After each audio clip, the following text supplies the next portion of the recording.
దేవుని యొక్క పరిశుద్ధ నామానికి మహిమ కలుగునుగా. ఇంతవరకు మనతో కూడా ఉండిన కృపను బట్టి దేవునికి స్తోత్రం చేస్తాం. సోదరాం సోదరాం సోదరాం సోదరాం సోదరాం సోదరాం సోదరాం. చిన్న ప్రార్థన చేసుకుందాం. పరిశుద్ధుడు అయిన దేవానికి స్తోత్రమునైనా ఈ పరిశుద్ధ దినమందు ప్రభా, నీ సన్నిధానంలో మమ్మల్ని మేము తగ్గించుకుంటూ ప్రభా, నీ ఎదుట ప్రభా కలంకము కలమషము లేని బిడ్డలుగా నీ ఎదుట నిలవాలని ప్రభా మీరు కోరుకున్నట్లుగా మేమందరం కూడా ప్రభా, మేము కలమషము కలంకము లేని బిడ్డలుగా నీ ఎదుట నిలిచి నిన్ను ఘనపరిచేటువంటి ఒక గొప్ప కృప బలమును ప్రభా మీరు మాకు ఒక్కొక్కరికి అనుగ్రహించినట్లు, నీ దయా సంకల్పంలో ప్రభా మేము జీవించినట్లు కృప దయచేయమని మమ్మల్ని మేము తగ్గించుకుంటూ నీ చేతికి అప్పగిస్తున్నాం. ఇదిగో నా వాక్యం అంతటిని ప్రభా మా హృదయంలోనికి చేర్చి వాటి ప్రకారము జీవించడానికి సహాయం చేయమని యేసునామములో అడుగుచున్నాము తండ్రి, ఆమేన్. హల్లెలూయా హల్లెలూయా హల్లెలూయా. దేవుని యొక్క పరిశుద్ధ నామానికి మహిమ కలుగునుగాక. దేవునికి స్తోత్రము. మరి మనం ఈ దినాన దేవుడు మనతో ఏమంటున్నాడంటే, మిమ్మల్ని అందరినీ కూడా నేను బలి అడగలేదు, మరి నేను ఏమీ అడగలేదు. మీ గుణగణాలను చక్కపరుచుకుంటే అది నాకు చాలు అని ప్రభు సెలవిస్తున్నాను. కనుక ఈ చివరి దినాలలో మనం ఉన్నాం. దేవుడు అడిగిన వాటిని మనం ఇవ్వలేదు, కానీ మనము మన సొంత ఆలోచన ప్రకారము మనము దేవునికి ఏదేదో ఇస్తున్నాం, కానీ దేవుడు అడిగినది మనం ఇవ్వలేదు. ఆయన మన యొక్క శరీరంలో ఉన్నటువంటి యొక్క స్వభావాలు లేకుండా చక్కగా పరిశుద్ధంగా, నేను చేసినప్పుడు ఎంత పరిశుద్ధంగా మనుషుడు ఉన్నాడో ఆ పరిశుద్ధతలో ఇప్పుడు కూడా ఉండాలని దేవుడు మనల్ని కోరుకుంటున్నాడు. అందుకనే హోషేయ 6:6లో మనం చూసినప్పుడు, నేను బలిని కోరలేదండి, ఏం కోరుతున్నాను, నేను ఏం కోరుతున్నాను, నేను బలిని మరి యాగాలను ఏ దానిని నేను కోరుటలేదు. నేను కోరుకున్నది ఏమిటో తెలుసా? మీ యొక్క హృదయంలో మంచి యొక్క స్వభావాలను నేను కోరుకొనుచున్నాను అంటున్నాడు. చదువుదాం. నేను బలిని కోరను గాని కనికరమునే నేను కోరుచున్నాను. దహన బలుల కంటే దేవుని గూర్చిన జ్ఞానము నాకు ఇష్టమైనది. గమనించండి, ఈయనకి ఏమి ఇష్టమంట? దేవుని గూర్చిన జ్ఞానము ఆయనకు ఎంతో ఇష్టమంట. మనందరం కూడా ఎన్నో బలులు, మరి ఎన్నో ఆయనను మెప్పి పెట్టాలని పాత నిబంధన కాలంలో అనేక మంది బలులు అర్పించి నానాయుధములైనటువంటి యొక్క గొర్రెల యొక్క మేకల యొక్క ఆయనను తృప్తిపరచాలా అనుకున్నారు. కానీ దేవుడు ఏమంటున్నాడంటే, వాటినన్నిటినీ చేసినది నేనే కదయ్యా, వాటిని నాకు ఇస్తే నేనేమి సంతోషపడతాను, కనుక వాటిని కాదు నాకు ఇవ్వాల్సింది, నీలో ఉన్నటువంటి యొక్క స్వభావము పరిశుద్ధపరచుకుంటాయే నాకు చాలా సంతోషం, నీలో ఆ జ్ఞానం కావాలని చెప్పేసి నిన్ను నేను పిలిచినాను అంటాడు. అందుకనే అంటాడు 2 దినవృత్తాంతంలో అని అంటాడు, మీరు బలులన్నీ కూడా ఈ యొక్క అర్పించినప్పుడు నేను దానిని గురించి అసహ్యపడుతున్నానే కానీ సంతోషపడలేదు. కానీ మరి మన యొక్క జీవితాలలో మంచి గుణములు చూసేటువంటి యొక్క దేవుడు, మరి మనము బలి అర్పించి ఏదో మా చెడ్డ కార్యాలను మేము తొలగించుకుంటాము అని చెప్పేసి మనుషుడు అనుకుంటున్నాడు. దేవునికి స్తోత్రం. ఇది ఎంత దౌర్భాగ్య స్థితి ఒకసారి మనం ఆలోచన చేయాలి. మనం బలులు అర్పిస్తే, లేకపోతే కానుకలు అర్పిస్తే, లేకపోతే మరి ఏదో దశభాగాలు ఇస్తే మరి మనము దేవునికి మెప్పు పొందుతామా? అవన్నీ నాకు అవసరం లేదు అంటాడు. ఆయన నా దగ్గర ఉన్నటువంటి జ్ఞానం ఏదో, నా దగ్గర ఉన్నటువంటి గుణమేదో అది తెలుసుకున్నటయే నాకు సంతోషము అంటాడు. చదువుదాం ఒకసారి 2 దినవృత్తాంతములు 5:6 వచనం చదువుదాం. 2 దినవృత్తాంతములు 5:6 2 వచనాలు చదువు. 5:6 రాజైన సల్మోను ఇశ్రాయేలీయుల సమాజకుల అందరూ సమకూడి లెక్కింప శక్యము కాని లెక్కింప శక్యము కాని గొర్రెలను గొర్రెలను పశువులను పశువులను బలిగా అర్పించిరి. బలిగా బలిగా అర్పించిరి. గమనించండి, లేవీయులను లేవీయులను యాజకులను యాజకులను మందసమును మందసమును సమాజపు గుడారమును సమాజపు గుడారమును గుడారమందుండు గుడారమందుడు ప్రతిష్ఠితములకు ఉపకరణములన్నిటినీ తీసుకొని వచ్చిరి. గమనించండి ప్రియమైన వాళ్ళారా, దేవుణ్ణి సంతోషపెట్టాలని చెప్పేసి ఈ యొక్క యాజకులు ఈ యొక్క సమాజం అంతా కూడా బలులు అర్పించినారంట. కానీ దేవుడు అంటున్నాడు, నాకు ఆ బలులు ఇష్టం లేదండి. నాకు కావాల్సింది ఏంటి? మీరు రాత్రంతా పాపం చేసి పొద్దున్నే వచ్చి బలి ఇస్తే నేను దానిని స్వీకరిస్తానా? నాకు అటువంటివి నాకు ఇష్టమా అని ప్రభు చెప్తున్నాడు. మరి మన జీవితాలలో మనలో పాపము లేకుండా చేసుకున్నదానికి ఆయన హెచ్చరిస్తున్నాడే కానీ వాటిని పెట్టుకుని నేను బలి ఇస్తే, ఒక మేకను బలిస్తే, ఒక గొర్రెను బలిస్తే మరి నా పాపములు కడగబడతాయని చెప్పేసి పాత నిబంధన కాలంలో అన్నారు. కానీ వారి యొక్క పాపములను కడగలేదు దేవుడు. గమనించండి ప్రియమైన వారులారా, బలితో పాపము కడుక్కోలేము. కానీ మన యొక్క పశ్చాత్తాపంతో మనం పాపము కడుక్కున్న దానికి అవకాశం ఉంటుంది. ఆ దినములో మనము చూసినప్పుడు అనేక మంది ఏం చేసినారంటే అనేకమైన సొమ్ములు డబ్బులు ఎన్నెన్నో తీసుకొచ్చి మరి యాజకులకు ఇచ్చేవాళ్ళు. మోయశక్యము కానీ భారమైన బరువులు ఆ యాజకులు పెడితే వీళ్ళు మోస్తూ వాటినన్నీ ఇచ్చి తృప్తి పడేవాళ్ళు. ఎందుకు? మేము పాపక్షమాపణ అవుతాములే, మేము ఏదో దేవుని యొక్క మార్గంలో మరి మేము చేసేటువంటి ఒక పనుల్లో దేవుని యొక్క సన్నిధానంలో లెక్కింపబడుతుంది అని చెప్పేసి వీళ్ళు అనుకునేవాళ్ళు. అందుకని అంటున్న మత్తయి సువార్త 23:4 వాళ్ళు అక్కడ చూసినప్పుడు మనము వాళ్ళు అనేకమైనటువంటి యొక్క భారమైనటువంటి యొక్క భారములు పెట్టి ప్రజల భుజాల మీద పెట్టేవాళ్ళంతా ఆ రోజు యాజకులు. గమనించండి ప్రియమైన వాళ్ళారా, ఈరోజు కూడా అనేక మంది అలాగనే అంటున్నారు, మీరు దశమ భాగాలు ఇస్తే మీరు కానుకలు ఇచ్చే పరలోక రాజ్యానికి పోతారే కానీ మరి వాటిని చేయకపోతే అని చెప్పి ఈరోజు కూడా తమ యొక్క మనసును మార్చుకొనకుండా నీతిని యథార్థతను దేవునికి ఇవ్వవలసినటువంటి ఇవ్వకుండా అనేక మంది ఒక్క విశ్వాస మీద అనేకమైన భారాలు మోపుతూ వాళ్ళను శ్రమ పెట్టుతున్నట్లుగా మనం చూస్తున్నాం.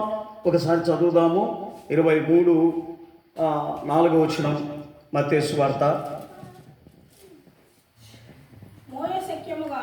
మోయశక్యము గాని భారమైన బరువులు కట్టి మనుషుల భుజముల మీద వారు పెట్టుదిరే గాని తమ వేలితోనైనను వాటిని కదిలించరండి. ఏమిటంటే మేము యాజకులం, అన్నీ తెలిసిన వాళ్ళం ఏంటి గనుక మీరు తెచ్చిస్తే మేము తిని పొట్ట నింపుకుందామనే గుణాలలోనే ఉండారే కానీ మీరు నీతిగా నడుచుకోండి, న్యాయంగా నడుచుకోండి, యథార్థంగా నడుచుకోండి, ఇతరులను పాడు చేయకండి, ఇతరులను మరి ఏ విషయంలో నొప్పిపరచకనే ప్రసంగమే లేదండి. ఈ దినాన అనేక మంది ఏం చేస్తున్నారంటే మేమే ఏదో దేవుని యొక్క గొప్ప జనులము అని చెప్పి అనేకమైనటువంటి జనుల యొక్క మరి నీతిని వాళ్ళకు కనపరచకుండా, నిజాయితీని వారికి కనపరచకుండా, సత్యమైన బోధను కనపరచకుండా మరి మోయశక్యము గాని బరువులన్నీ కూడా వారి మీద బరువు పెట్టి మీరు ఇది తెచ్చే బాగుంటుంది, అది తెచ్చే బాగుంటుంది, అట్లా ఇది చేస్తే మందిరం కడితే బాగుంటుంది, అది కడితే బాగుంటుంది అని అనేకమైన భారాలు వేస్తున్నారే కానీ పరలోక రాజ్యానికి వెళ్ళేటువంటి యొక్క మార్గమును వారికి తెలియపరచకుండా వీళ్ళు ఎంత ఘోరంగా ఈ కార్యములు చేస్తున్నారో ఒకసారి మనం ఆలోచన చేస్తాం. మనము కీర్తనలో చూసినప్పుడు వీళ్ళందరూ కూడా మరి దేవుని యొక్క సన్నిధానానికి వస్తున్నారే కానీ వాళ్ళ పాపమును మాత్రం విడిచిపెట్టలేదండి, వారి దోషములను విడిచిపెట్టలేదండి. వాళ్ళు గమనించండి ప్రియమైన వాళ్ళారా, మేము ఏదో చేస్తే మేము పరలోక రాజ్యానికి వెళ్తాం, మేము దశంభాగాలు ఇస్తున్నాము, కానుకలు ఇస్తున్నాం కదా పరలోక రాజ్యానికి వెళ్తాం. కానీ మనసు మారదు, జీవితం మారదు, పద్ధతులు మారదు, కోపం మారదు, మరి మనలో ఉన్న అసూయ మారదు, మనలో ఉన్నటువంటి యొక్క మనిషిని ప్రేమించాలనేటువంటి స్వభావము లేదు. పేరుకు మాత్రం బైబిల్ చదువుతాం, పెద్దగా చెప్పుకుంటూ ఉంటాం అన్నమాట, నీ సహోదరుని ప్రేమించాలని. ఆ ప్రేమలో ఏమీ లేవండి. పైకి మాత్రమే మనము దేవుని సన్నిధానంలో కనబడుతూ మరి ఈరోజు ఏమనుకుంటున్నాం, ఏదో దేవుని సన్నిధానానికి వచ్చి మేము వెళ్తూ ఉంటే మాకు సరిపోతుంది అనుకుంటారు. కీర్తన 55:10-13 వరకు మనం చదివితే ఇక్కడ తేటగా అక్కడ రాయబడతా ఉంది. ఏం రాయబడతా ఉంది అంటే, ఆ రాత్రి అంతా కూడా పాపములో పాల్గొని లాస్ట్కు వచ్చి బలులు అర్పించేవారంట. తర్వాత దేవుడి యొక్క సన్నిధానములు మొరపెట్టేవాళ్ళంట. మరి ఆ రీతిగా చేస్తే మరి మనకు దేవుడు సహాయం చేస్తాడా? చదవమ్మా ఒకసారి.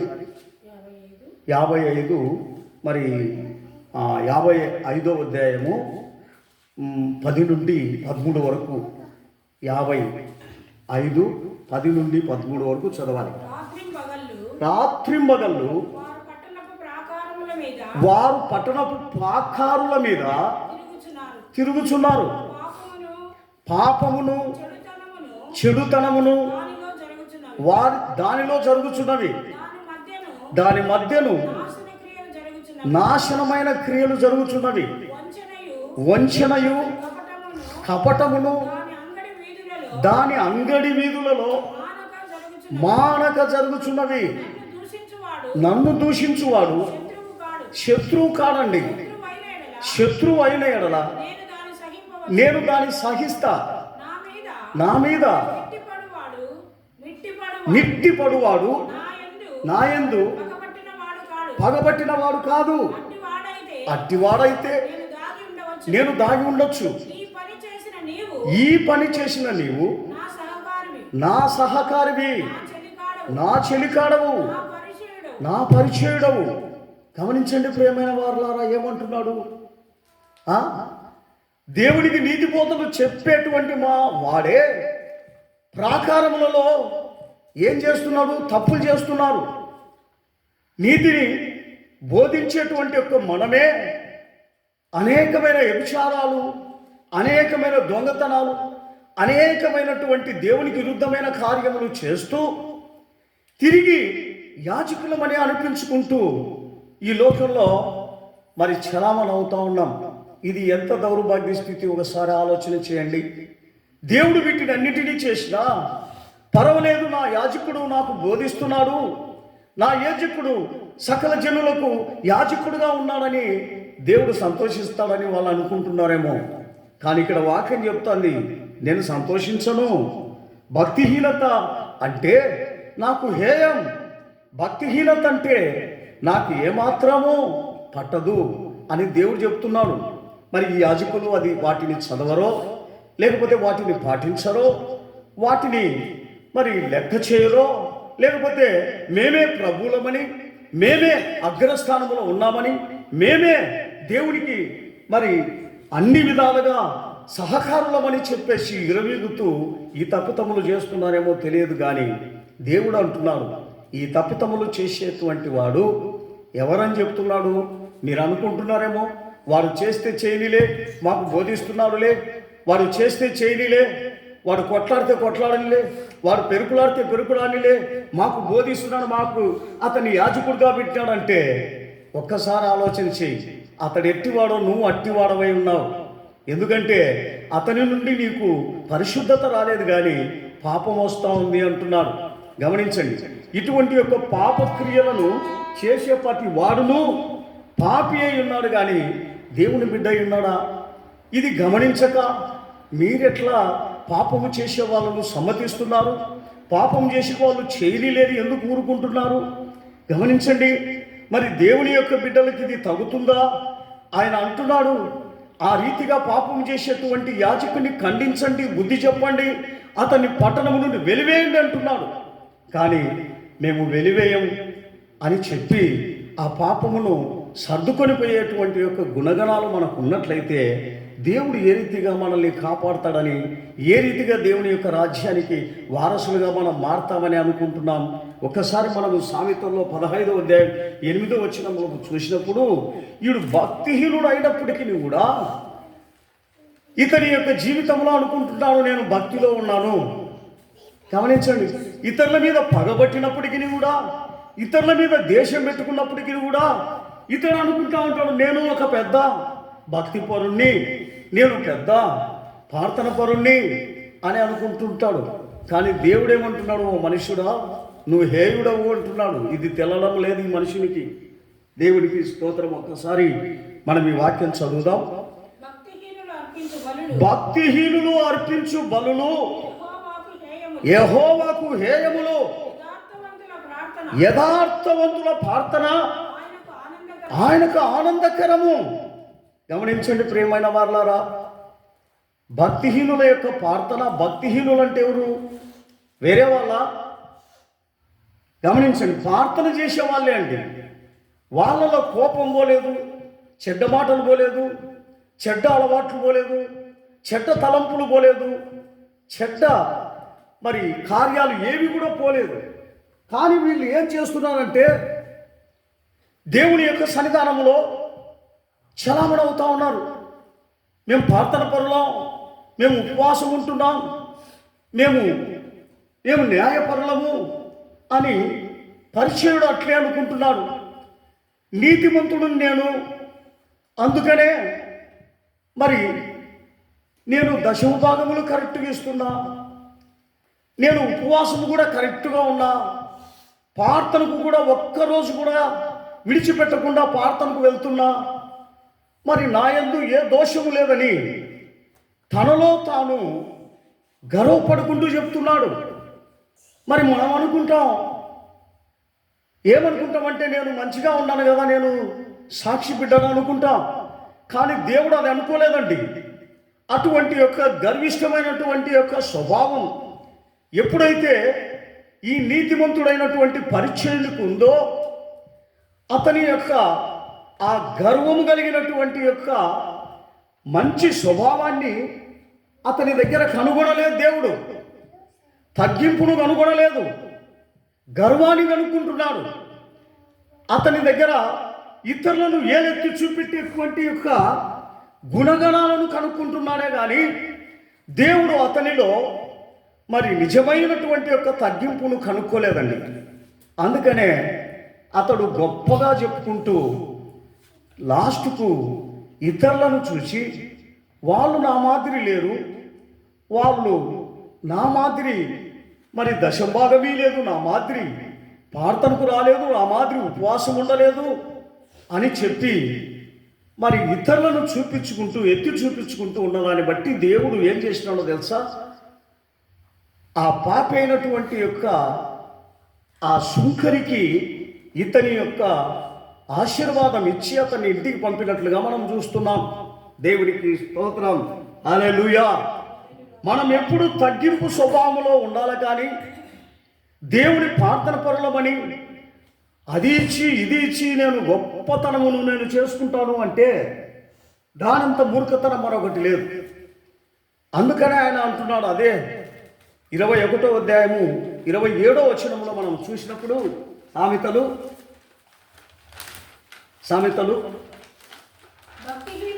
భక్తిహీనులు అర్పించు బలులు హేయములు, దురాలోచనతో అర్పించిన ఎడల మరీ హేయములు. గమనించండి, ఏమిట్లో? దురాలోచనతో నువ్వు ప్రార్థన చేసినప్పుడు హేయముగా, మరీ హేయముగా ఉన్నావు. దురాలోచన అంటే ఏంటండి చెప్పండి? సమాధానంతో దేవుని సన్నిధానానికి వస్తున్నావా? భర్తతో సమాధానపడి వస్తున్నావా? భార్యతో సమాధానపడి వస్తున్నావా? పిల్లలతో సమాధానపడి వస్తున్నావా? నీ యొక్క బంధుమిత్రులతో సమాధానపడి వస్తున్నావా? లేదే ఏదో కోపంలో, ఏదో పగలో, ఏదో దేవుని సన్నిధానానికి వెళ్ళి వస్తానని చెప్పి మనం వచ్చి ప్రార్థన చేసుకొని పోదాము అంటే దేవుడు ఏమంటున్నాడు? నిన్ను చూసి ఏమంటున్నాడు ఆయన? పర్వాలేదులే, నా బిడ్డ ఇన్ని ఉన్నప్పటికీ కూడా మరి ప్రార్థనకు వచ్చిందని సంతోషపడతాడా? కానీ నువ్వు వచ్చి కూర్చున్నప్పుడు ఆయనకు ఏమై ఉన్నావు అంటే హేయమైనటువంటి ఒక మనిషిగా ఉన్నావు. ఇది ఎంత దౌర్భాగ్య స్థితి! నిన్ను చూసి సంతోషపడలే. దురాలోచనతో వచ్చినావు, దుష్టత్వముతో వచ్చినావు, దుష్ట కార్యాలతో నీవు నిండుకొని దేవుని యొక్క మందిరంలో కనబడతా ఉన్నావు. ఇది దేవునికి ఇష్టమా? ఇది దేవునికి సంతోషమా? ఒకసారి ఆలోచన చేయి బిడ్డ. ఇవి ఏవి కూడా దేవుని యొక్క సన్నిధానంలో దేవుని సంతోషపరచవు.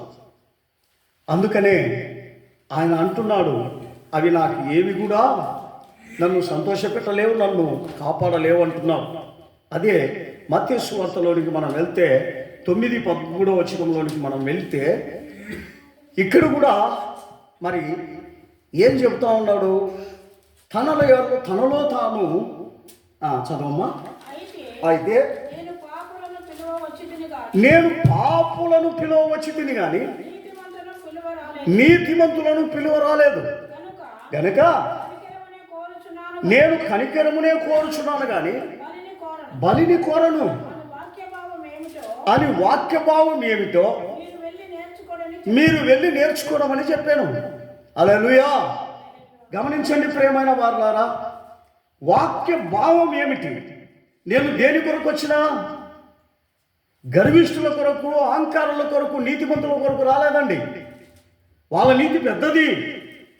గమనించండి, ఎన్ని చేసినప్పటికీ కూడా తాను తగ్గించుకొని వాడెవడో వాని కొరకే నేను వచ్చినాను. ఏ కార్యము చేసినప్పుడు ఇది దేవునికి ఇష్టమైనదా కాదా అని ఎవరైతే తెలుసుకొనుచున్నాడో వాని కొరకు నేను వచ్చినా. చేస్తున్నటువంటి ఒక పని ఇది సత్యమా, యథార్థమైనదా, నీతి కలిగినదా, శాంతికరమైనదా, సమాధానమైనదా అని తెలుసుకునే వాని కొరకు దగ్గరికి వచ్చినానే కానీ తెలుసుకోనుకోకుండా అన్నీ చేసేటువంటి వాని దగ్గరికి నేను రాలేదు అని చెప్తున్నాడు దేవుడు. అందుకనే ప్రేమైన దేవుని బిడ్డ, పాపులను మార్చడానికి యేసు ప్రభు ఈ లోకానికి వచ్చినాడు అని చెప్తున్నాడు. మరి నేను ధనవంతుల కొరకు రాలేదు అంటాడు. కానీ పాపులు అంటే ఎవరు? ఏ రీతిగా ఉంటారు వీళ్ళు? గమనించండి. అంటే దేవుని సన్నిధానం లేకపోతే పాపం ఏదో మన నోటితో ఒప్పుకుంటానే పోతుందా? దానికి ఒక్క దినంలోనే పోతుందా? ఒక్కరోజే పోతుందా? వారమానం చేసి దాన్ని వారమానం ఒప్పుకుంటే పోతా ఉంటుందా? గమనించండి ప్రియమైన వారులారా, ఒకసారి మనం హోషేయ 4వ అధ్యాయము 1 నుండి 4 వరకు చదివితే మనకు అర్థమవుతుంది. దేవుడు మనిషిని ఏ రీతిగా ఆయన కోరుకుంటున్నాడంటే ఈ స్వభావాలు లేకుండా ఉండడానికి ఆయన కోరుకుంటున్నాడు. ఈ పాప స్వభావాలని మన జీవితంలో వండుకొని, ప్రభా నేను నీ సన్నిధానానికి వచ్చినాను, ఇదిగో కారక తీసుకొని వచ్చినాను, ఇదిగో నేను దశంభాగం తీసుకొని వచ్చినాను అంటే ఆయన సంతోషపడడు. ఒకసారి చదువుదాం. హోషేయ 4వ అధ్యాయము హోషేయ 4వ అధ్యాయము 1 నుండి 4 వరకు చదువుదాం. ఇశ్రాయేలీయుల వారలారా, యెహోవా మాట ఆలకించుడి. ఏమి కోరుకుంటున్నాడు దేవుడు? సత్యమును, కనికరమును, దేవుని గురించిన జ్ఞానమును దేశమందు లేకపోవుట చూచి యెహోవా దేశ నివాసులతో యాజ్యమాడుచున్నాడు. అబద్ధ సాక్ష్యము పలుకుటయు, అబద్ధమాడుటయు, హత్య చేయుటయు, దొంగిలించుటయు, వ్యభిచరించుటయు వాడకాయను. జనులు కన్నం వేసెదరు, మానక నరహత్య చేసెదరు. కాబట్టి దేశము ప్రలాపించుచున్నది, దాని పశువులను, ఆకాశ పక్షులను, కాపరస్తులు అందరూ క్షీణించుచున్నారు. సముద్రపు మక్షరములు కూడా గతించిపోవచ్చున్నవి. ఒకడు మరి ఒకనితో వాదించినను ప్రయోజనము లేదు, ఒకరిని గద్దించినను కార్యము కాకపోవును. ఈ జనులు యాజకునితో జగడమాడే వారిగా పోలి ఉన్నారు. గమనించండి ప్రియమైన వారులారా, ఏదైనా చెబితే ఎవరితో జగడమాడతారు? యాజకునితో జగడమాడతారు. నా ఇష్టమే, నా ఇష్ట ప్రకారము నేను ఉంటా, నా ఇష్ట ప్రకారము నేను చేస్తాను, ఏదో నువ్వు ప్రార్థన చేసిపోతా ఉండు అని చెప్పి జగడమాడే వాళ్ళుగా ఉన్నారంట. చెప్పాలంటే ఏదైనా అంటే వినేటువంటి ఒక స్వభావంలో ఈ మనుషులు లేరు అంటున్నాడు. ఇటువంటి వాళ్ళందరూ కూడా దేవుని పిల్లలా? ఇటువంటి వారందరూ కూడా దేవుని రాజ్యానికి వెళ్తారా? ఇదేనండి హెచ్చరిక చేస్తున్నాడు ఆయన. మరి మీరు ఎట్లున్నారు? మీ యొక్క ప్రవర్తన ఎట్లుంది? ఒకసారి ఆలోచన చేసుకోండి అంటున్నాడు ఆయన. ఇవేం అవసరంలే, నేను దేవుని సన్నిధానానికి బైబిల్ తీసుకొని పోతే అయిపోయింది, భక్తి నాలో పెరిగింది అనుకుంటే అది మన మూర్ఖత్వమే. గమనించండి, దీని కొరకు కాదు నిన్ను పిలిచినది ఆయన. దేని కొరకు పిలిచినాడు? నీ స్వభావాన్ని మార్చుకోమన్నాడు. యాకోబు 2వ అధ్యాయము 13వ వచనంలో మనం చూసినప్పుడు, యాకోబు 2:13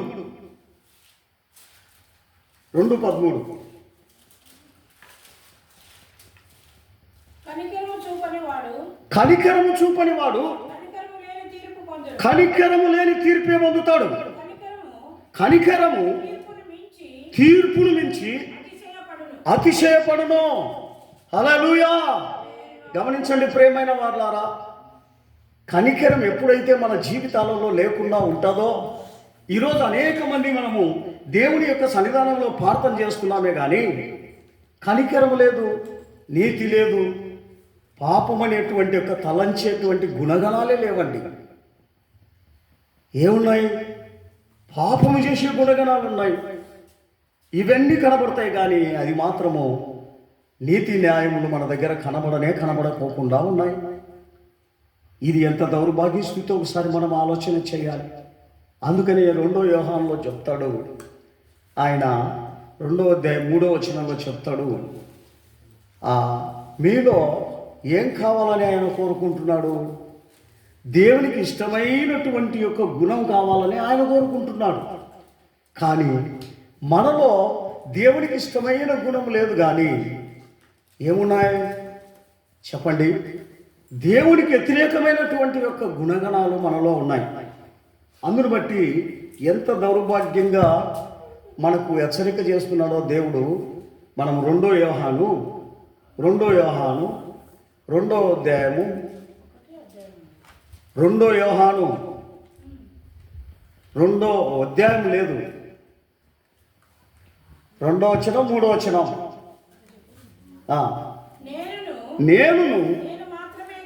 నేను మాత్రమే గాక సత్యం ఎరిగిన వారందరూ మనలో నిలుచుచు మనతో ఎల్లప్పుడూ ఉండు సత్యమును బట్టి మిమ్మల్ని నిజముగా ప్రేమించుచున్నారు.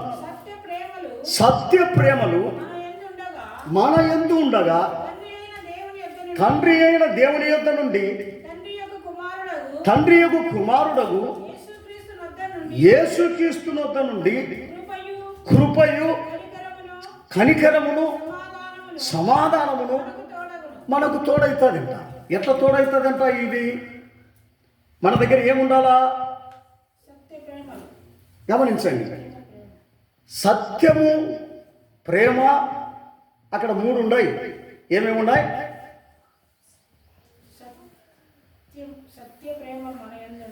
సత్య ప్రేమ మన యందు ఉండగా తండ్రి అయిన దేవుని యొద్ద నుండి తండ్రి అయిన దేవుని కుమారుని యొక్క యేసుక్రీస్తు వద్ద నుండి ఏమొస్తాయంట? కృపయు కనికరమును సమాధానమును మనకు వస్తాయంట. ఎవరి దగ్గర నుండి? దేవుని దగ్గర నుండి, యేసుక్రీస్తు దగ్గర నుండి. ఈ 3 స్వభావాలు మనకు వస్తాయంట. ఒకటి కృప, కనికరము, సమాధానం వస్తుందంట. ఇవి మన దగ్గరికి దేవుని దగ్గర నుండి వచ్చినప్పుడే మనము దేవుని పిల్లలుగా మార్చబడతాం. ఇవి మన దగ్గర లేనప్పుడు మనం ఏ రీతిగా కృపలో ఉన్నామని చెప్పగలుగుతాం? కృపలో నేను జీవిస్తున్నానని చెప్పగలుగుతాం?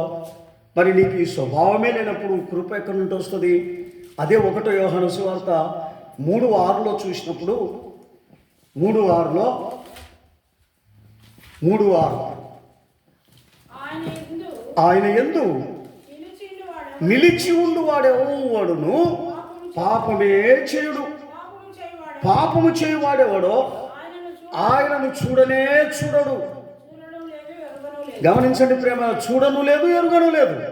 అందుకని ఈరోజు ప్రార్థనలకు వెళ్తున్నాం కానీ దేవుని చూసేటువంటి దాఖలాలు లేవండి. దేవుని చూసేటువంటి యొక్క గుణగణాలు లేవండి. ఏదో గుడ్డితనంగా వెళ్తున్నాం, ఏదో దేవుడు కాపాడుతాడు అనేటువంటి అనుకుంటున్నామే, పాపం చేస్తున్నామే కానీ పాపమును మరి లేకోకుండా మనము జీవించేటువంటి ఒక జీవితం మన దగ్గర ఎక్కడ కానరాలేదండి. మాట మాట్లాడుతూనే పాపం మనలో వెళ్తా ఉంది. ఇటువంటి యొక్క అన్యాయపు స్వభావాలు మన దగ్గర లేకుండా చేసుకునడానికే నిన్ను నన్ను యేసు ప్రభు ఈరోజు పిలిచినాడు. దేవుని యొక్క వాక్యము దీవించుగాక. దేవునికి స్తోత్రము. మరి మనము పాపమును ఎదిరింప నాకు పరిమాణము లేకుండా శక్తినేమో. పాపమును ఎదిరింప నాకు పరిమాణము లేకుండా శక్తినేమో. సాతాను శక్తులను నేను జయింప బలపరచుకొని ఆత్మశక్తితో. ఆమేన్. సాతాను శక్తులను నేను జయింప బలపరచుకొని ఆత్మశక్తితో. పరిశుద్ధపరచును దేవా నన్ను మార్చును, నీ ముఖమును చూచుటకు. హల్లెలూయా, హల్లెలూయా. పరిశుద్ధపరచును దేవా నన్ను మార్చును, నీ ముఖమును చూచుటకు. ఆమేన్, ఆమేన్, ఆమేన్, ఆమేన్. హల్లెలూయా, హల్లెలూయా, హల్లెలూయా. Praise the Lord, praise the Lord, praise the Lord, praise the Lord, praise the Lord, praise the Lord, praise the Lord, praise the Lord. ఇంతవరకు మనతో దేవుడున్న కృపను బట్టి దేవునికి స్తోత్రం చేస్తాం. ఈ రీతిగా హెచ్చరించిన కృపను బట్టి దేవునికి స్తోత్రం చేస్తాం. చిన్న ప్రార్థన చేసుకుందాం. పరిశుద్ధుడైన దేవా, ఇదిగో నా తండ్రి ఉదయకాలం ముందు చిన్న మందగా ప్రభా మేము చేరి నేను స్తుతించుగా ప్రభా మాకిచ్చిన వర్తమానమును నా తండ్రి సకల జనులు ప్రభా సరి చేసుకొని ప్రభా వాక్యము నా తండ్రి మాకు వాక్యం వినబడింది. వాక్య ప్రకారం మేము జీవిస్తాం. మా పాపములు మా దోషములు విడిచి మేము పరిశుద్ధంగా జీవిస్తామనే గొప్ప శక్తిని బలాన్ని నీ బిడ్డలకు ఒక్కొక్కరికి అనుగ్రహించమని మమ్మల్ని మేము తగ్గించుకుంటూ నీ దగ్గరికి నస్తానికి ఈ బిడ్డలందరినీ అప్పగిస్తున్నాం. మీరే భారం నుంచి నడిపించమని యేసు నామములో అడుగుచున్నాము తండ్రి. ఆమేన్. హల్లెలూయా.